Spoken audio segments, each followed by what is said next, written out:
કે જ્યારે કાંઈ ન હોય ને તો એમ ખોવાય હું જવાનું શું છે? તમે કદાચ જુગાડ કરો ન સફળ થયા, જવાનું શું છે? હતું છે જ નહીં તો શું જાય? બીજા ના જાય, આપણે શું? એવા વિચાર હોય જ્યારે ન હોય ત્યારે, એને અજ્ઞાનતા કહેવાય. સાચી વાત નથી, સારી વાત નથી.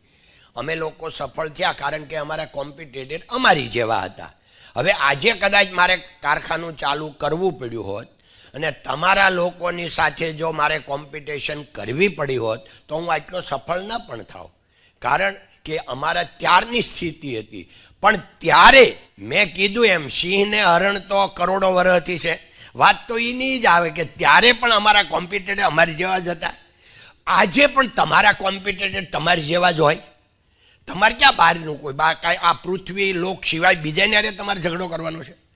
અહીંના જ માણસો છે, તમારી જેવા છે, બે હાથ છે, માથું છે, હૃદય છે, તમારી જેવા હારે જ તમારે કરવાનું છે. તો યુ કેન, તો તમે કરી શકો. એટલે તમે જે વાત કરી કે ભાઈ અત્યારે હવે જીગર નથી થતી, એવું નથી ભાઈ.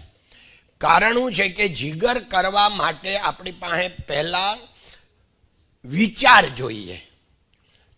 વિચાર, વાણી અને વર્તન, આ બધાને આવવું હોય. હવે તમને ખબર નથી આ વાતની. સૌથી પહેલાં આપણને વિચાર આવે, અને અત્યારે તમને વિચાર આવે હું આ કાકાને પૂછું કે ન પૂછું, પૂછું કે ન પૂછું, એ વિચાર કહેવાય. અને પછી જો એકવાર કોન્ફિડન્સ આવી જાય તો એ વાણીમાં આવે. પછી તમે બોલો, વિચાર, વાણી અને પછી વર્તન, પછી આપણે એ રીતે બિહેવિયર કરીએ. આનું નામ જ જીવન. બધાને એ ખરખું હોય. આ વાણી, વિચાર, વાણી ને વર્તન. એટલે આમાં છે ને એ વિચાર ઉપર આધાર છે. એટલે તમે જે કોઈ એવું નથી. અત્યારે તમારે પણ, હા, હું વારવાર એ કહું કે કદી પણ તમે ઉધાર વ્યાજે પૈસા લઈને કોઈ કામ કરશો નહીં. આ સ્પેશિયલ વડીલ તરીકે હું તમને પ્રાર્થના કરું છું કે તમારું કામ નાનું હાલે, મોટું હાલે, ન હાલે, કામ ધંધો ન હાલે તો નોકરી કરવી, પણ તમારે કદી પણ વ્યાજે પૈસા લેવા નહીં. કારણ કે તમે ઊંઘી જાઓ ને રાતે તો વ્યાજ ચાલુ હોય. એ 24 કલાક હાલે વ્યાજ, રવિવારને દિવસે હાલે. એટલે વ્યાજે કોઈ દે પૈસા લેવા નહીં. અને તમે મીડિયામાં જોવો ને જેટલા સુસાઇડ થાય છે ને એમાં 50% વ્યાજે પૈસા લીધેલા હોય એના થાય છે. એટલે વ્યાજે પૈસાની આપને જરૂર પડે. આજ જ તાણ છે, પછી કેવી રીતે વ્યાજ હાથે આપશું? એટલે આંબા આંબલી નહીં જોવાના કે હું આમ કરી નાખીશ ને આટલા કમાઈ લઈશ ને પછી આટલા કરી દઈશ ને હું એને પાછા આપી દઈશ. તો મને ખબર છે કે એમાં જે આવે ને દીકરીઓ, મોટા ભાગની દીકરીઓનો એક જ પ્રશ્ન હોય, મને મારી માં સમજી શકતી નથી. છોકરાઓનું એક જ હોય કે મારા પપ્પા મને સપોર્ટ કરતા નથી. આવા જ બધા મારે પ્રશ્નો લઈને આવે. એટલે એને મારે સમય આપવો પડે, કારણ કે એની દવા સમય હોય. એટલે મારે ઘણા વાર કોકને 10 મિનિટ, 30 મિનિટ, કલાક આપવો પડે. એનું મગજ ધોવું પડે.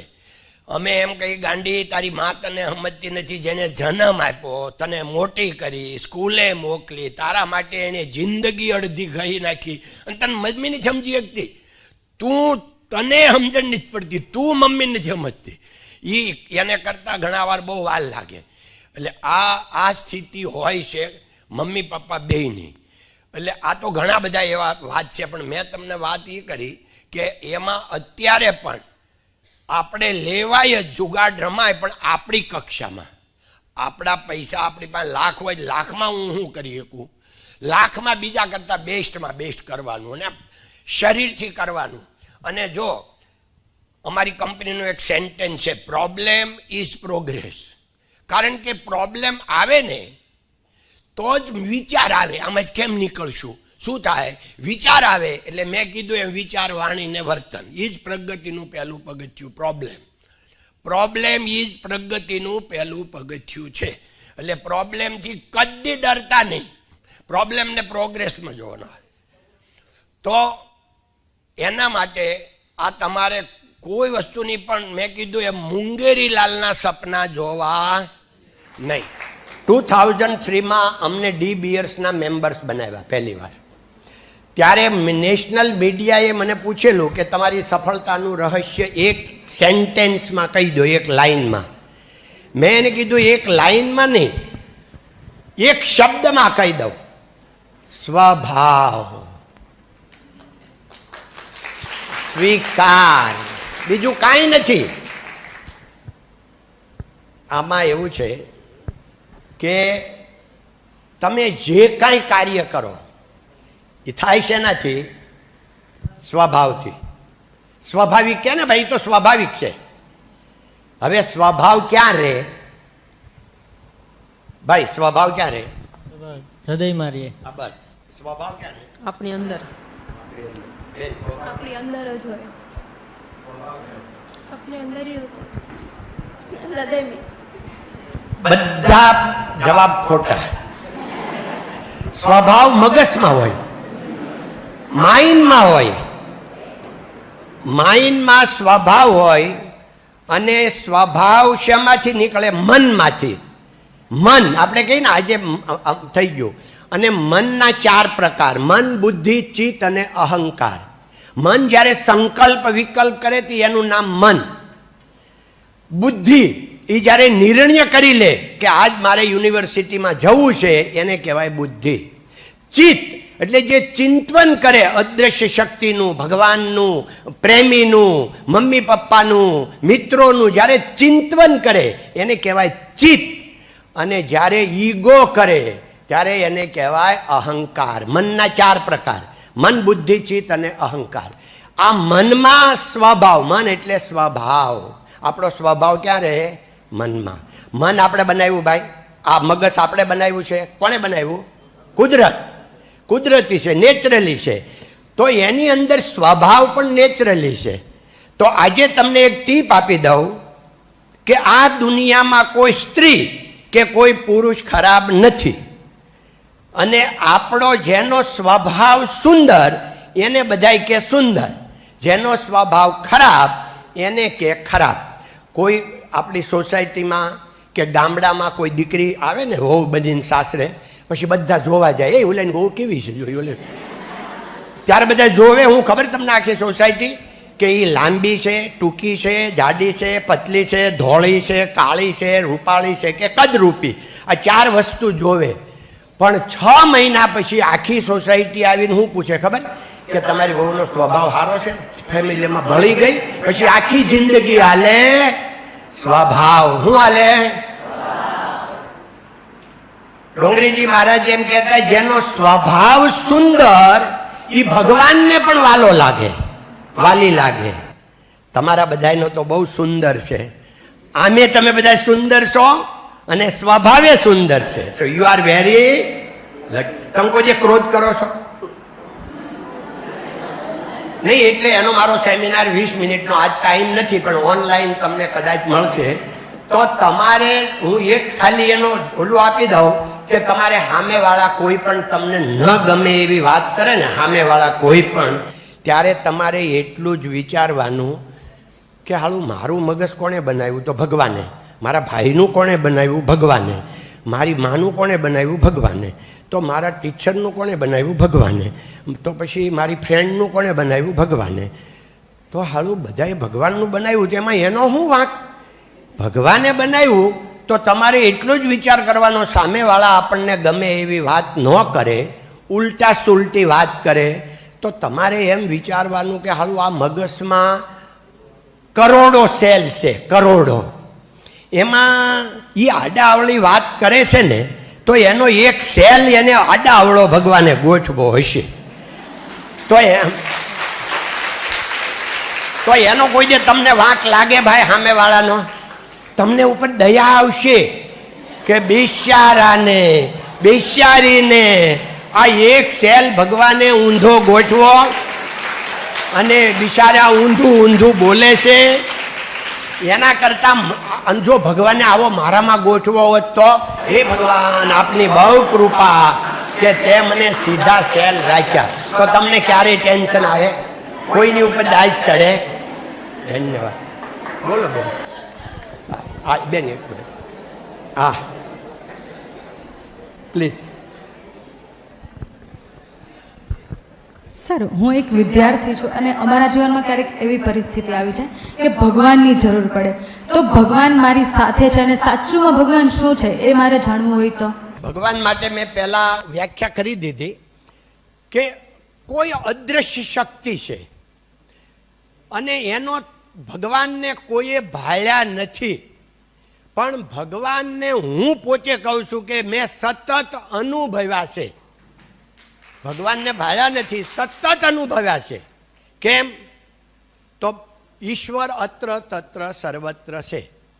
એ કોઈ પણ જગ્યાએ નથી એમ નહીં. એટલે ખાલી પૃથ્વી લોકમાં નહીં, આખા અને શું કહેવાય ભાઈ, બ્રહ્માંડ, એને ઇંગ્લિશમાં શું યુનિવર્સિટી, હા યુનિવર્સલ. તો ભગવાન આખા એમાં છે. એમાં એ જ બધી આપણે ખબર, તમને પોતાને જો અનુભવ આનો તમે કરતા હો ને તો તમને રોજ 10 વખત ભગવાનનો અનુભવ થતો હોય, અનુભૂતિ થતી હોય. કોકનો ફોન આવે તો તમે એને એમ કહો, લે આજ જ હું તને હજી અડધો કલાક પહેલાં યાદ કરતી હતી. કોણે કીધું? એ અદૃશ્ય શક્તિ છે, યોજના બનાવે છે. તો આપણે જેવી પણ એ ભગવાન અહીંયા છે, ન્યાય છે, મારામાં છે. હવે તમને એક થોડીક મારી પ્રેક્ટિકલ અનુભવની વાત કરું કે મારું લીવર ટ્રાન્સફર કરાવ્યું છે. મારું લીવર નથી. 2 વર્ષ પહેલાં 2 ઓક્ટોબરે, એટલે આવતી 2 ઓક્ટોબરે 2 વર્ષ પૂરા થાય. એ આપણી કિરણ હોસ્પિટલમાં, અને કિરણ હોસ્પિટલમાં પહેલું લીવર મેં ટ્રાન્સફર કરાવ્યું, અખતરો મેં કર્યો. અત્યારે 36 થઈ ગયા, 2 વર્ષમાં 36 લીવર ટ્રાન્સફર થઈ ગયા.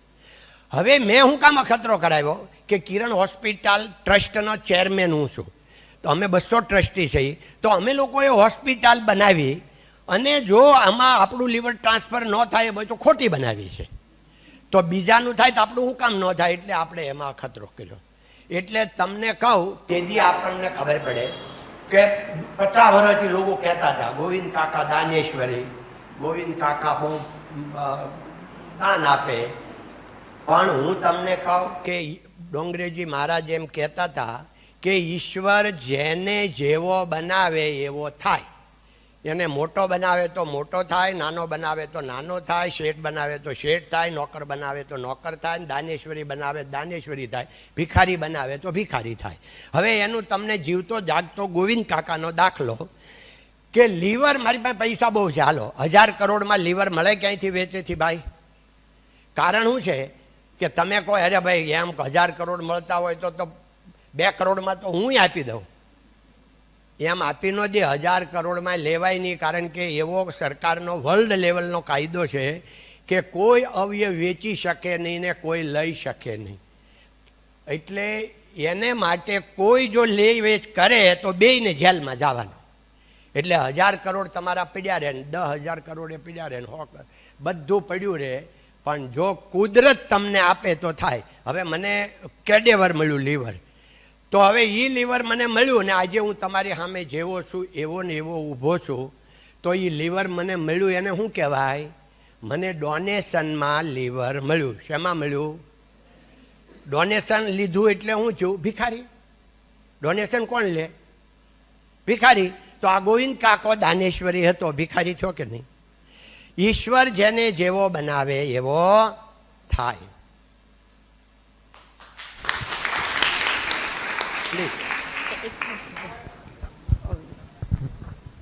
First of all, thank you University. This is like a dream moment for me. Sir, તમને 2004 થી ઓલમોસ્ટ ફોલો કરતી આવી છું. એન્ડ મારો પ્રશ્ન એ છે કે લાઈફમાં તમને બહુ બધી અચીવમેન્ટ્સ મળી, રાઈટ? પણ કોઈક પોઈન્ટ તો એવો આવ્યો હશે ને કે જ્યાં થોડું થયું કે ના હવે આપણે કરી લીધું એમ. એ પોઈન્ટથી તમે પાછા ડાઉન ટુ અર્થ કઈ રીતના આવ્યા, અને એવરી ડે તમે જે કન્સિસ્ટન્ટ રહો છો એનો કોઈ નહીં? એટલે ઉપર ગયા ને પછી ડાઉન ટુ અર્થ આવ્યા એવું કોઈ થયું જ નથી. ઉપર ગયા જ નથી.